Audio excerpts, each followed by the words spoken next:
Secret টুন up sun cream ব্যবহার করার পর আমার অভিজ্ঞতা একটু বিস্তারিতভাবে বললে, এটা ডেইলি ইউজের জন্য বেশ ভালো একটা সানস্ক্রিন মনে হয়েছে, বিশেষ করে যারা হালকা, ন্যাচারাল লুক পছন্দ করেন তাদের জন্য। প্রথমে এর টেক্সচার নিয়ে বলি। ক্রিমটা খুবই লাইটওয়েট, স্কিনে লাগানোর সময় সহজেই ছড়িয়ে যায় এবং খুব দ্রুত শোষিত হয়ে যায়।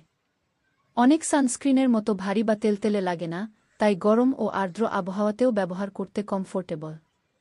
আমার ত্বক একটু অয়েলি টাইপের, তবুও এটা লাগানোর পর স্কিন অতিরিক্ত গ্রিসি লাগেনি, এটা আমার কাছে বড় একটা প্লাস পয়েন্ট।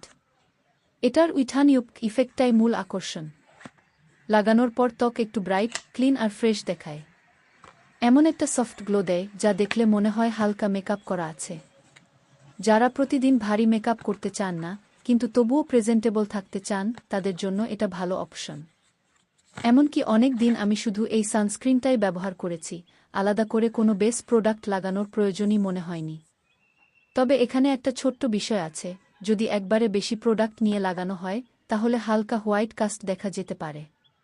বিশেষ করে যাদের স্কিন টোন একটু ডিপ বা ডাস্কি, তাদের ক্ষেত্রে এটা বেশি চোখে পড়তে পারে। তাই আমি সাজেস্ট করব, অল্প অল্প করে নিয়ে ভালোভাবে ব্লেন্ড করে লাগাতে। সান প্রোটেকশনের দিক থেকেও এটা বেশ নির্ভরযোগ্য মনে হয়েছে।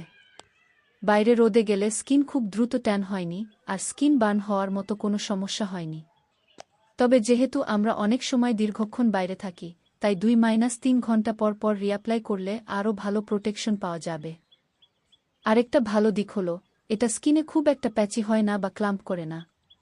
ময়েশ্চারাইজারের উপরেও সুন্দরভাবে বসে, আবার মেকআপের নিচে প্রাইমারের মতো কাজ করে। ফলে যারা মেকআপ করেন তাদের জন্যও এটা ইউজফুল। তবে যাদের খুব ড্রাই স্কিন, তারা আগে একটা ভালো ময়েশ্চারাইজার ব্যবহার করলে আরও ভালো রেজাল্ট পাবেন, কারণ এটা খুব বেশি হাইড্রেটিং না।